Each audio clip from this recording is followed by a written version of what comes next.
Jamie is the education director for Black Swamp Bird Observatory in Oak Harbor, Ohio. Lifelong interest in nature and wildlife. She says a visit to McGee Marsh a decade ago during the biggest week in American birding turned her interest into a passion, and we can well believe it because that's an extraordinary experience there, where the warblers and other migrants coming from the south kind of bottle up, as she's going to tell you. Amazing views. And then she dove into birding and bird photography. She's won some awards for her work, even had her own gallery exhibit, and also started a nature photography club in her hometown. And one of the things she really likes is sharing her passion about birds with youth. So she coordinates the statewide Ohio Young Birders Club. And interestingly, she's also the speaker coordinator for the biggest week in American birding. And if you look at their schedule, they have some great speakers. And she also organizes the festival's accessible trips, which we're really delighted to see. And of interest to some of you, she also leads birding tours and photo tours for Saberwing Nature Tours. And we are delighted to welcome Jamie here tonight. Thank you, Jamie. Thank you so much for having me. Glad to see everyone here on this cold winter's evening. I hope you all are staying safe and warm. Can tell you I'm fresh off of 3 weeks in South America and I'm regretting coming home. I should have stayed in Colombia for another couple weeks. Well, winter has its merits, if only to get me really excited for what's coming in May. For those of you who've not been to the Lake Erie region during migration season, it's something incredibly special. I'm very lucky as part of a tour company, I get to go to birding festivals all over the country and beyond. And there's nothing quite like migration in this region. I've been lucky to see this all over the place, but there's something particularly special about this area and how the birds congregate. So Black Swamp Bird Observatory, just a little bit about the organization. We're a nonprofit that focuses on education, research, and conservation. So that's something that's very important to us. We, of course, have started the biggest week in American birding, now in its 16th year, which is phenomenal. And I understand why you don't want to take a large group during the festival, but you will, for those of you who can't go on this trip and you're thinking about going at a different time, you're going to see how many locations are available in this region, and there are some real benefits to visit the festival and join the field trips, not only so you have a guide to take you to all of these locations, but also get you into some private lands, which have really phenomenal birding activities. So if you're looking at coming another time, check out the festival. Yeah, there's a lot of people, but there's something really joyous about being with a whole lot of people who love birds. And there's always places you can get away from people and have a quiet time just with the birds. So with that, so a little bit about bird migration in and of itself. It's one of my favorite things about birds. Migration is something we don't even really understand that well. We're figuring out more and more, but it's an absolute phenomenon. And what's really disappointing about it is almost all of songbird migration happens at night. So every night during May, this is one of my favorite things to do when I give programs to students. You can pull up Birdcast. Sure, you've probably heard of Birdcast, program of Cornell, that tells you how many birds passed over your region any given night during the migration season. Where we are in the Lake Erie shores, on our peak nights, we're hitting 3 to 4 million birds a night. It's absolutely mind-boggling to think about how many of these fantastic little feathered friends are flying from Southern US, Central America, South America. It's just an incredible phenomenon. And I'm just so pleased to live in an area where we can really witness kind of the daytime version of migration where you see these birds group up. Some fun facts about migration, especially for our smaller passerines like warblers. These birds can double their body weight before migration, which is always something that makes me think, wow, humans are pretty lame. If you think about this, even like our best athletes cannot double their body weight and traverse, 72 hours nonstop over the Atlantic Ocean. So birds are just so amazing, and migration really is the time to show that off. So whenever you see these little guys in the spring, think of how far they've come.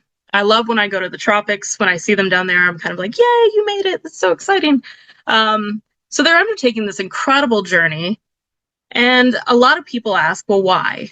Why are they doing this? They're traveling at night. They're avoiding predators. They're having to, gather all this fuel for their body, rearranging their organs to accommodate fat reserves. So why? Why are birds even migrating at all? Well, the main reason birds migrate is not because of cold weather. I hear that a lot. Birds are very capable of taking care of themselves in cold weather. It's absolutely based on food availability. So birds are migrating for food availability. So they're leaving this area because most of the birds that leave are pollinators. So there are birds like hummingbirds, or birds that eat nectar, orioles, or they're fruit eaters that don't have fruits in the area, or the biggest one of all, they're insectivores. So with the lack of food, they're going to head south. Well, in the springtime and summer, that coincides with Central and South America's dry season. So that means there's not enough food for all of the birds that live there, plus the migrant birds. So these birds are traversing all of this way to head into northern US, boreal forests of Canada for food, because we have a huge abundance of insects. Some species like Cape May warbler, they're having clutches up to 8-9 eggs on years where there's spruce bedworm outbreaks. So, I mean, this is like an incredible amount of resources that these birds are taking advantage of. So that's the why. That's why they're migrating. The how they're migrating, we don't quite know. Some new research out. There's a lot of assumptions about geomagnetic fields, stars, which is why light pollution is such an issue. But there's also some new research stating that birds genetically are passing maps to their offspring through their DNA, which is incredibly fascinating. I mean, if I took my 14-year-old son and dropped him in the forest somewhere, I can guarantee without a phone, he wouldn't get very far.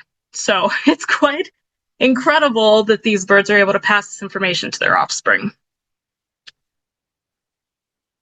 So why Ohio?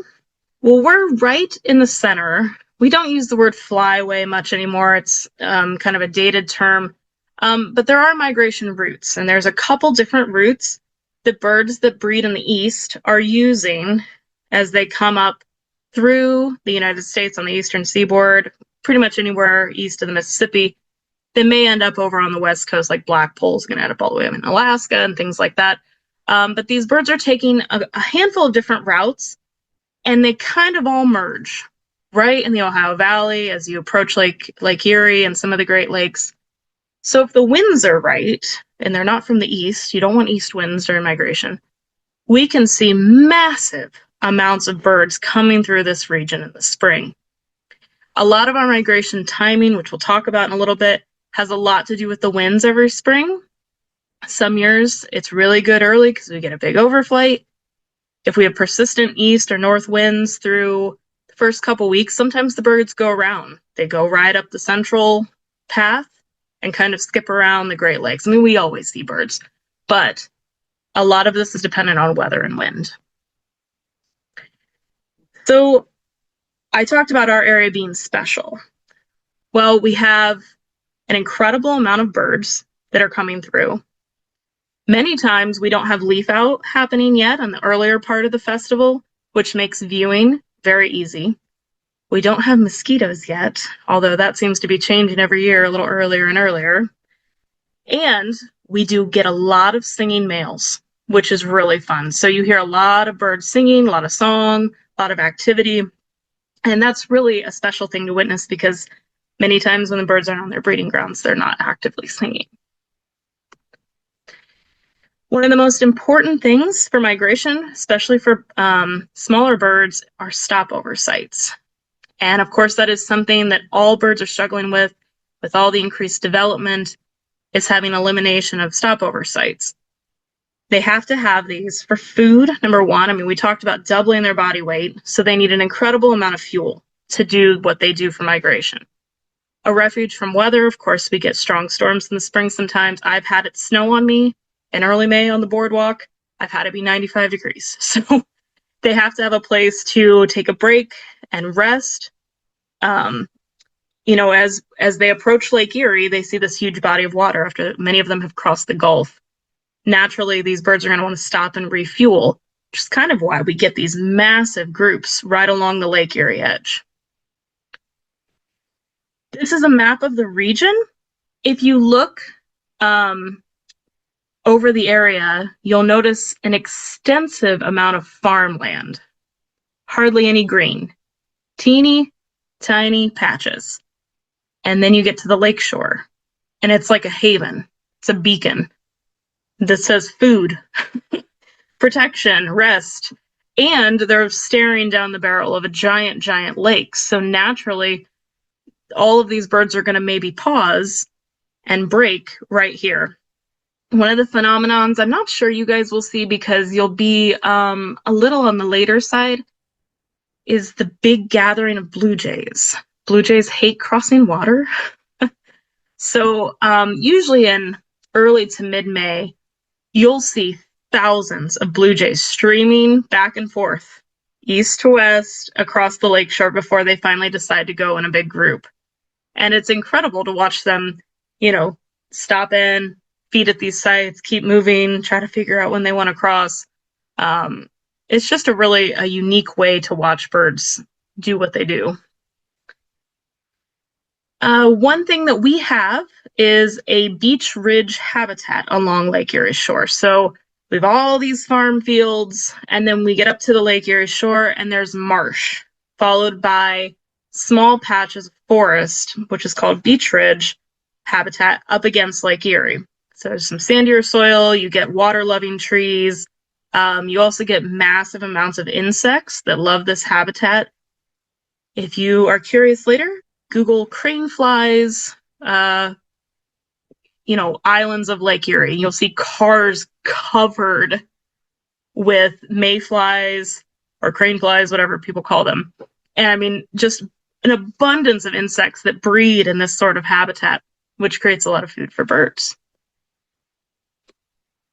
The migration timing, like I said, varies a lot with wind, but typically our earlier times, so the very first week in May, can be lean for warblers. Sometimes you get a massive overflight day, so suddenly we're seeing our southern breeding warblers that breed in southern Ohio and don't get up to the Lake Erie shore, so like prairie warbler, cerulean, Kentucky.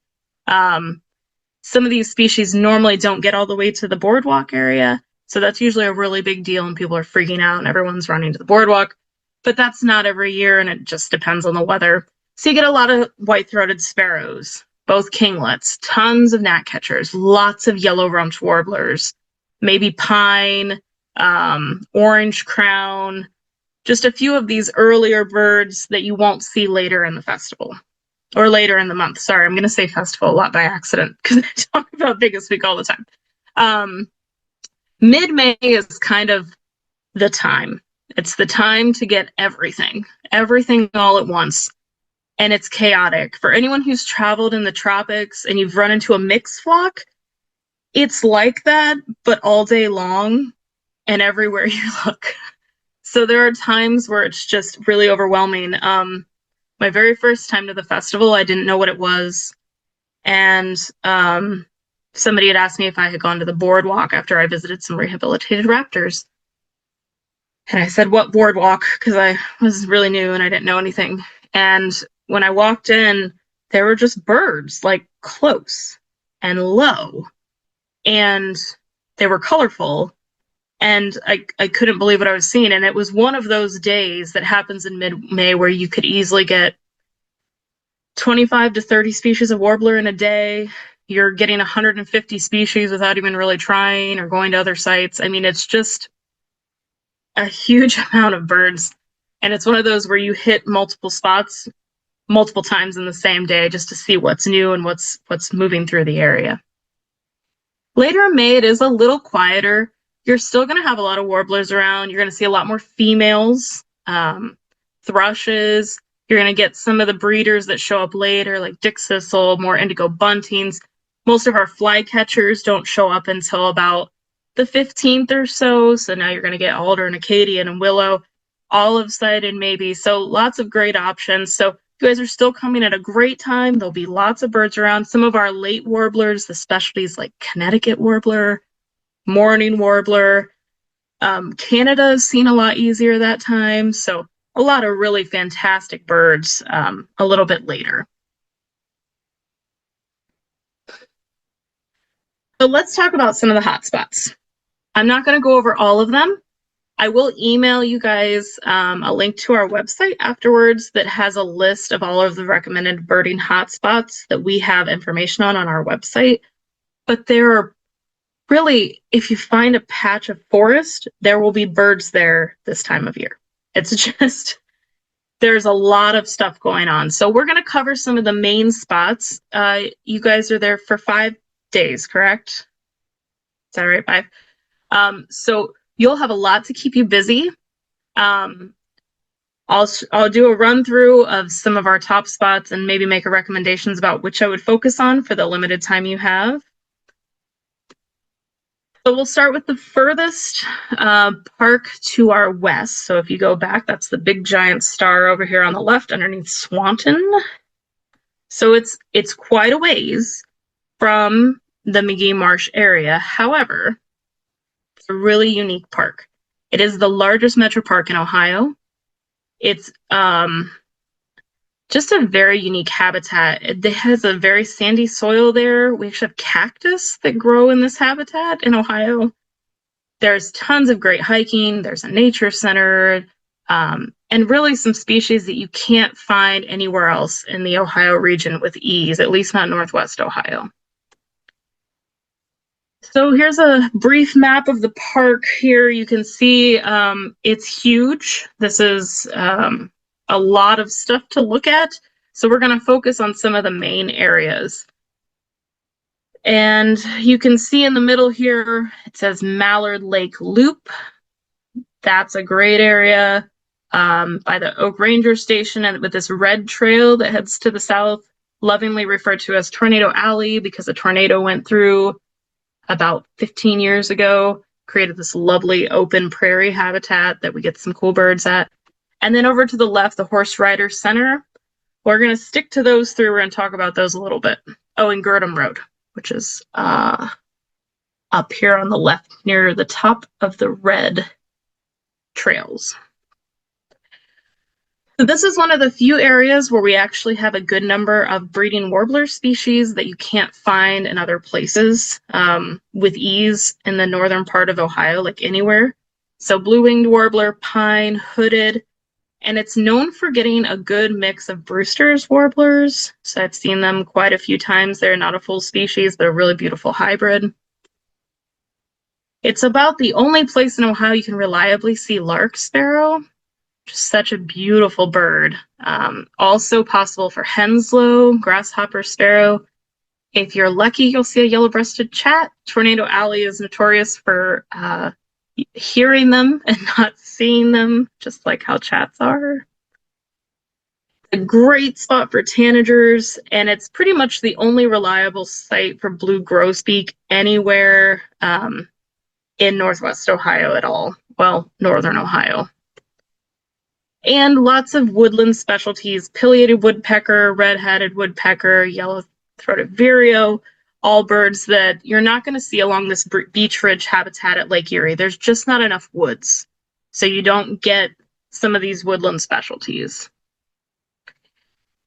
So because it is far, it's easily an hour from the McGee area, it is good to spend a whole day out here if you're going to make the trek.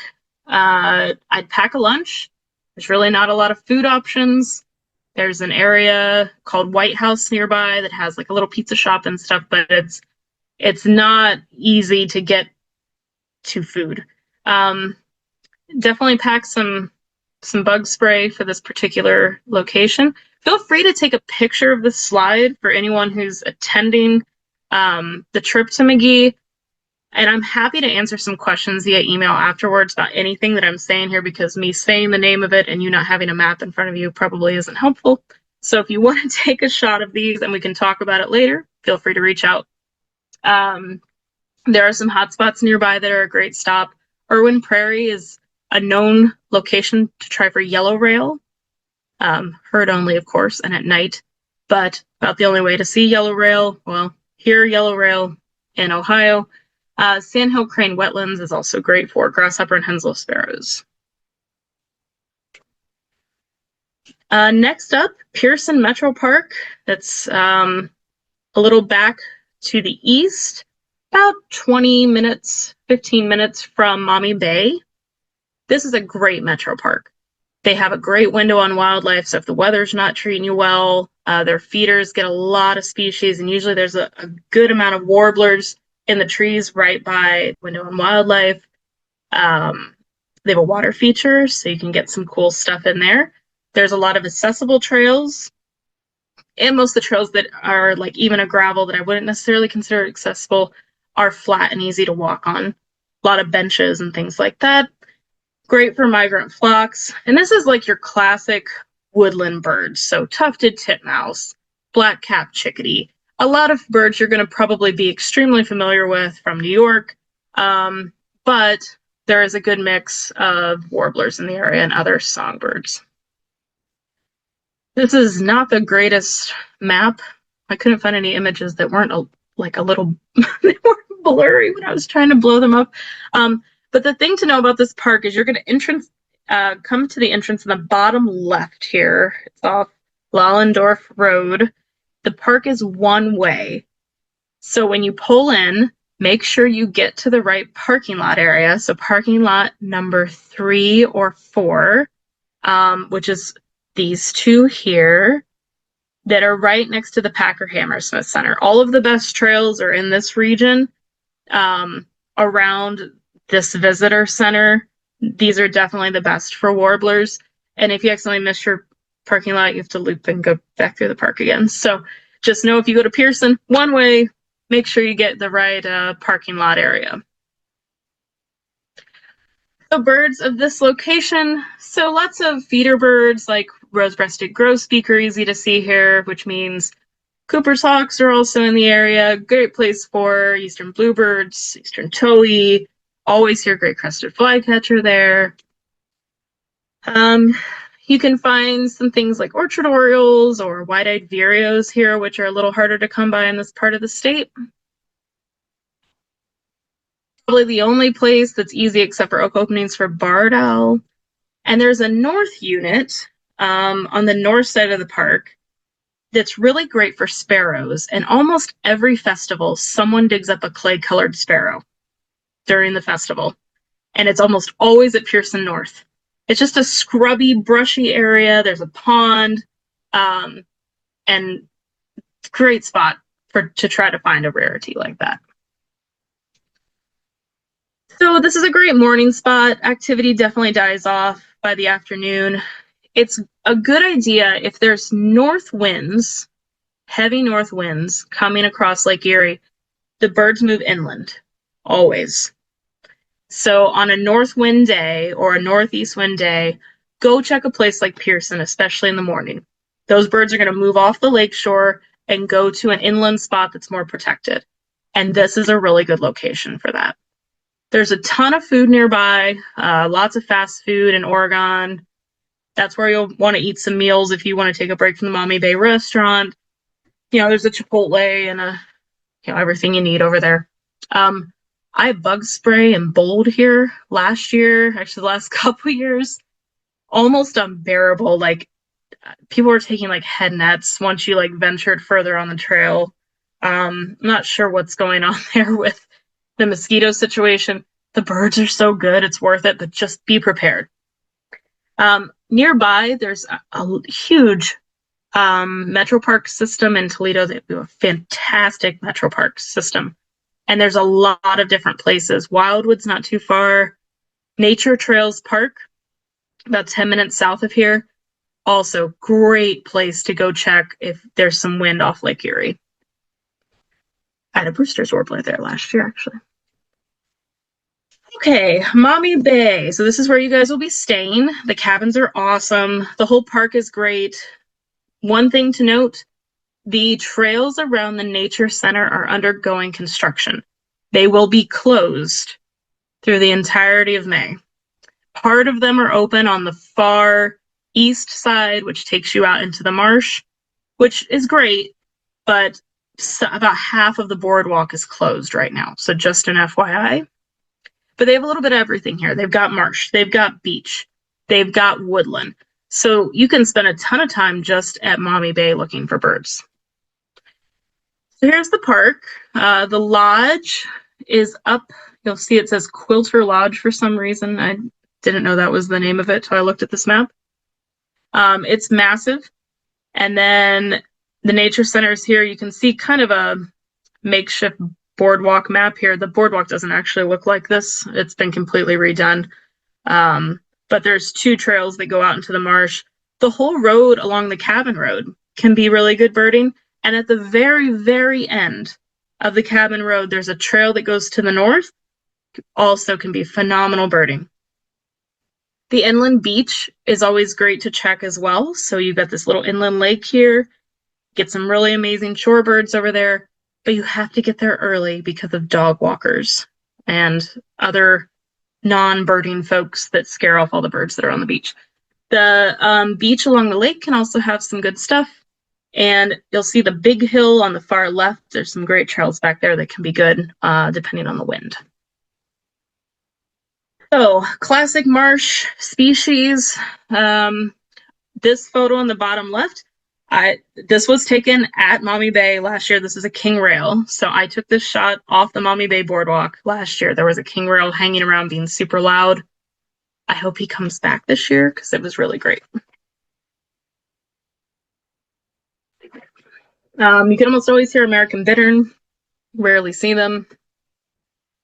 Maumee Bay was the first place in over 90 years to have nesting piping plover 3 years ago. 3 or 4 years ago. I can't remember how long ago it was now.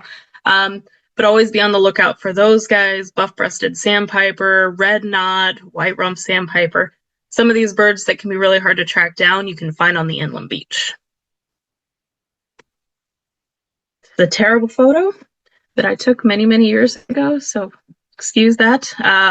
Maumee Bay is phenomenal for nighttime American woodcock displays.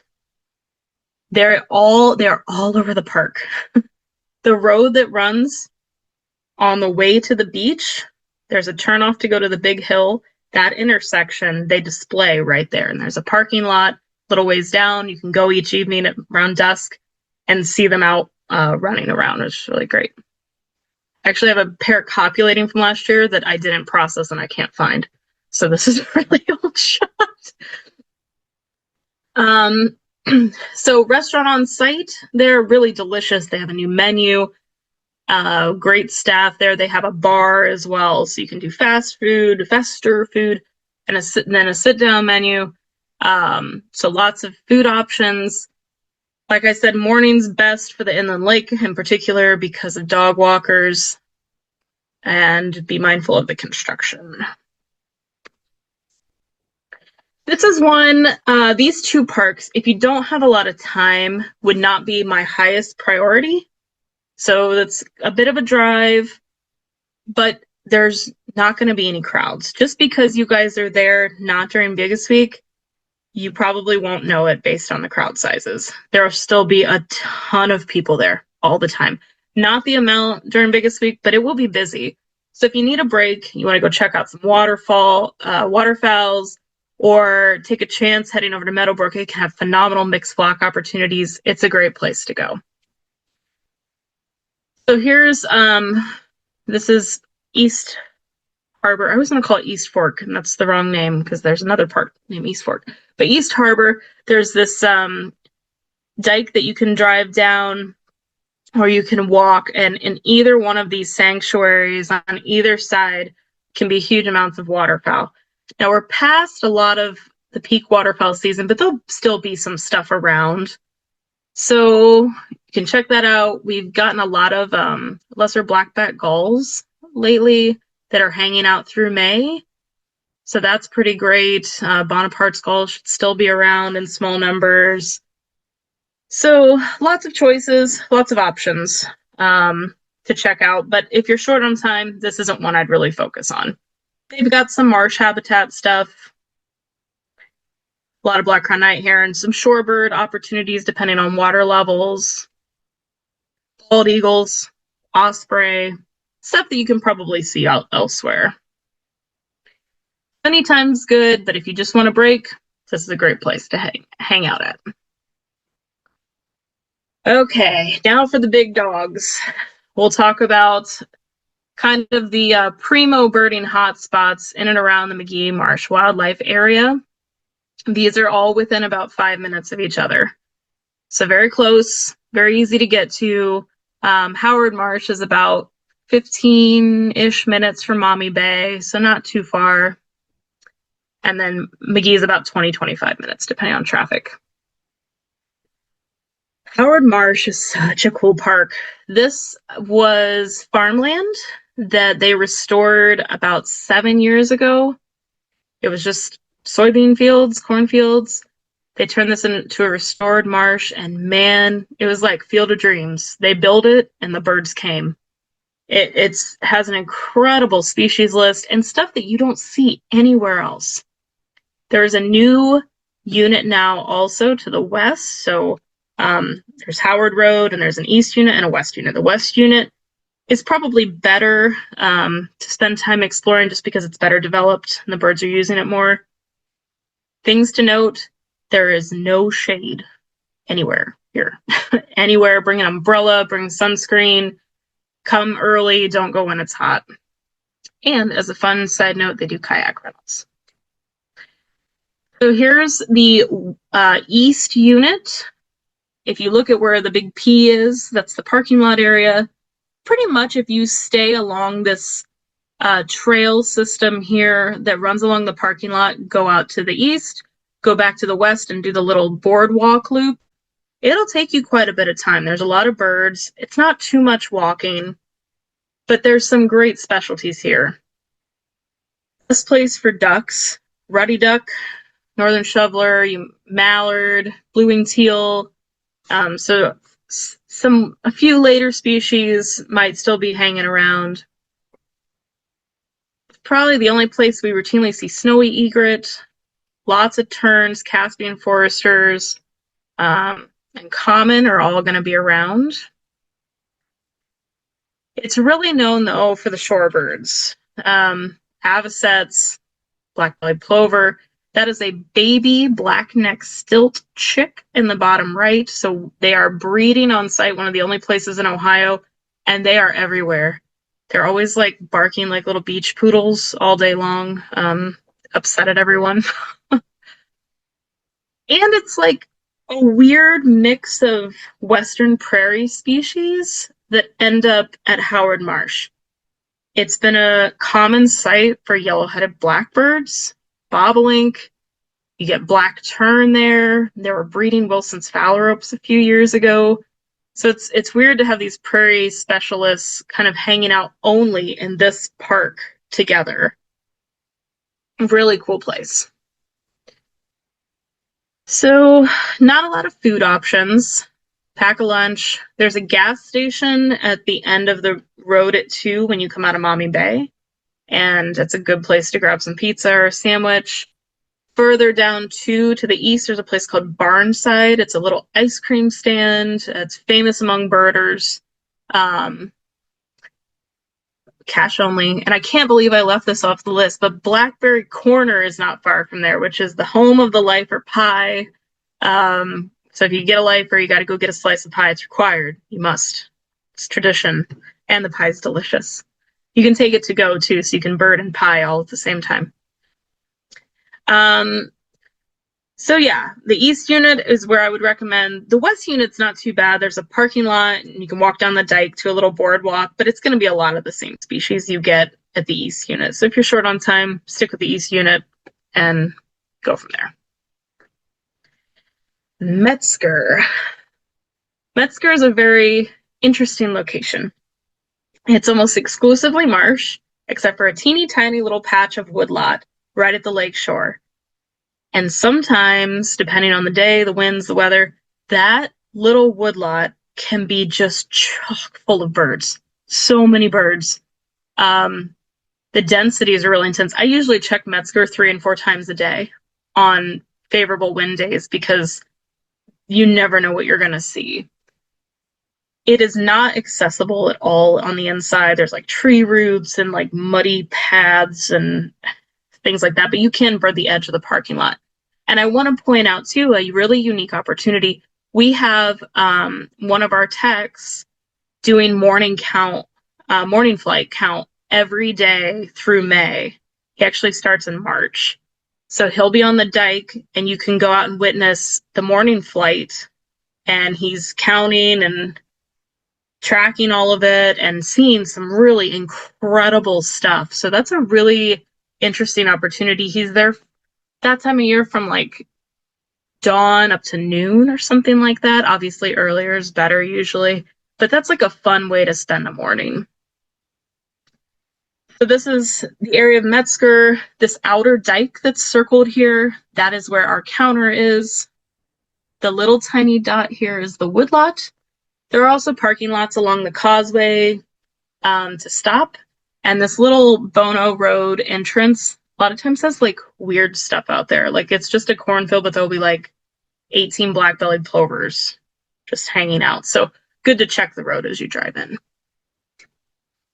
So again, the morning flight, his name's Gautam Apti, who does this. He's been a morning flight counter at Cape May for many years, and he's a good friend of mine outside of work. And he's an incredibly talented birder. Morning flight's super fascinating, so I really recommend stopping by and checking out what's been flying past.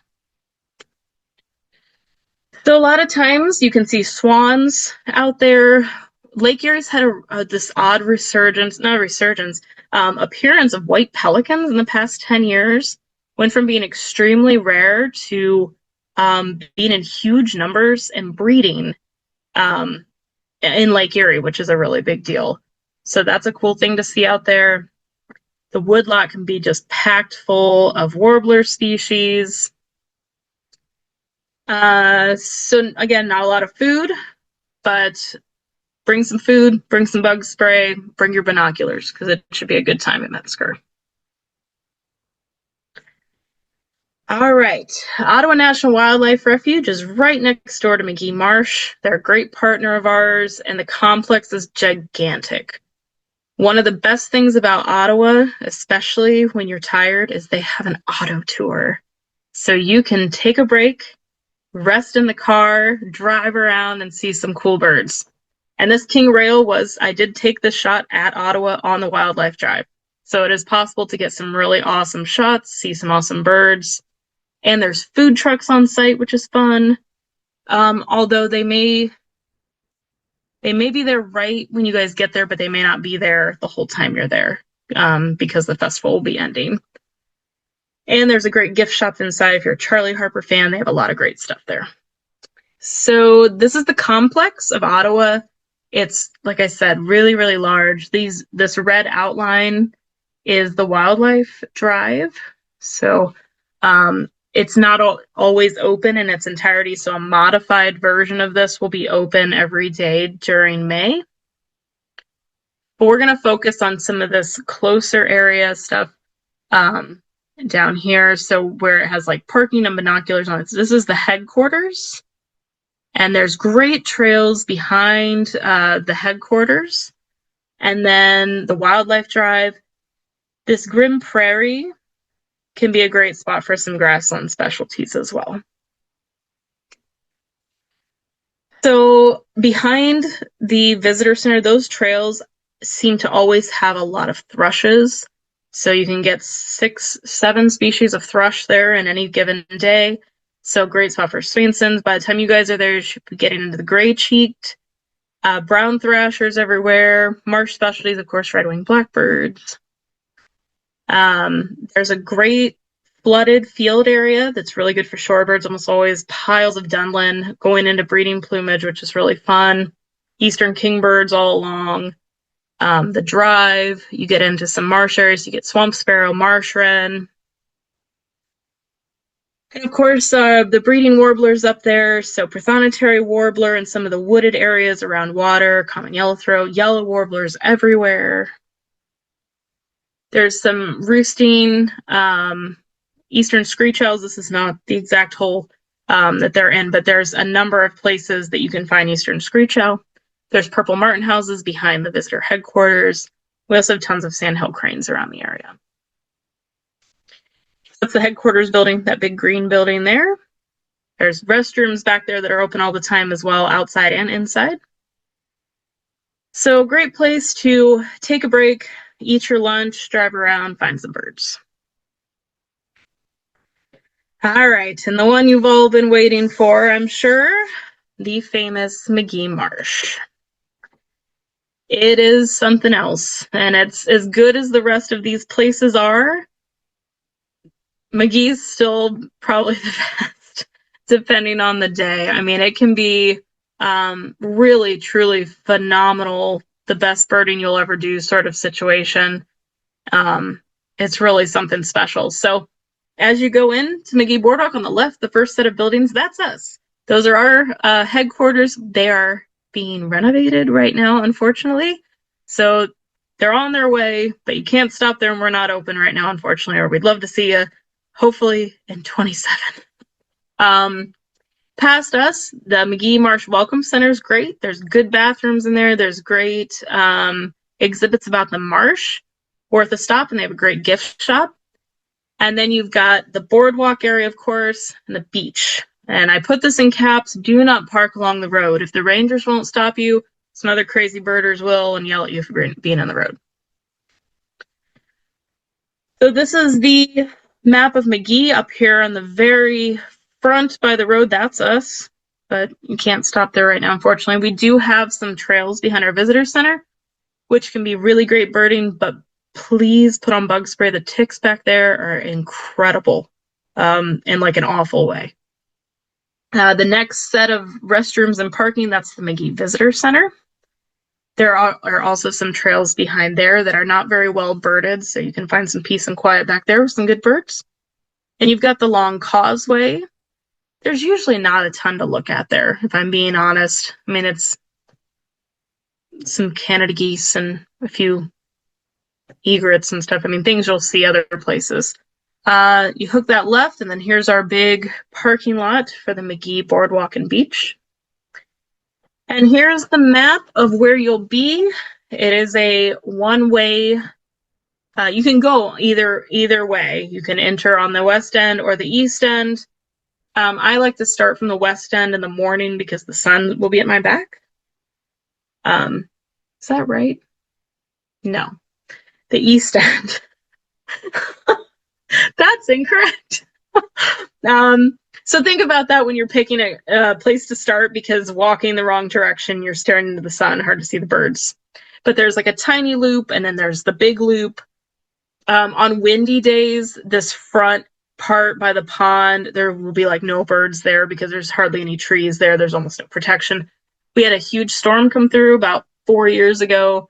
We had a derecho come through and take down most of the large cottonwood trees. People were pretty upset about it, but it's really not impacted the birding. And in fact, it's made the birds come low. So they're actually much easier to see than when they were really, really high up. So it's actually kind of a benefit. But also, don't knock the parking lot. The edges of the forest, especially on the west end, can be really phenomenal. Also not pictured on this map, and for some reason I couldn't find a good map to show this.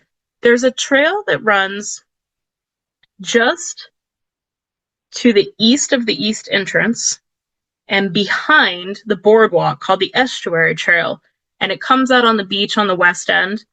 That can be really phenomenal birding as well. And that ultimately connects into the Ottawa National Wildlife Compound if you continue to the west. The beach is pretty lame most of the time. You're going to see some ring-billed gulls, so I wouldn't go out there for shorebirds. I've maybe seen a sanderling out there all my life. Like, there's just not a lot out there. There are some scrubby brush habitats out there. There was a Connecticut warbler lurking around out there last year, so worth a check out there as well. All right, that's what everybody comes for. It's the warblers. Oh, yes. They are phenomenal. There's everything you can imagine. You guys will likely miss a lot of the earlier species by the time you arrive, but there'll still be a lot of birds around. And don't forget there's other things beside warblers. It's a great place for common nighthawk.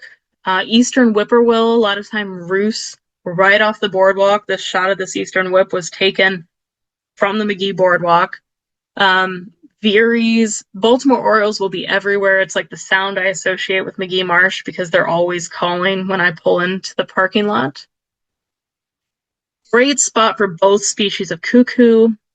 American woodcocks can be seen with some relative ease off the boardwalk. Be getting pretty dense leaf-wise by the time you guys are there, so just walk slowly and look carefully. So here she is, the McGee Boardwalk. It's pretty phenomenal place. You can get an idea of the habitat. Some of these bigger trees now are down, so it's a little more open than what it used to be. Keep an eye for prothonotary warblers nesting inside of the wooden posts on the boardwalk and like just sitting on the boardwalk railings. That happens a lot. This may be what you see when you get to the boardwalk. However, it's probably not going to be quite this intense by the time you get there, but if there's reports of Connecticut's, there'll be activity out there. You're going to see people. So just something to keep in mind. Try to stay together. It's hard when you get these crazy crowds. All right. Well, that was a lot of information.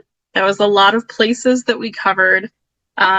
I know some of these questions you may have may be hard for me to answer via this call. I'm happy to formulate an email with more detailed information if anyone has more in-depth questions. So I'll take any questions that you may have.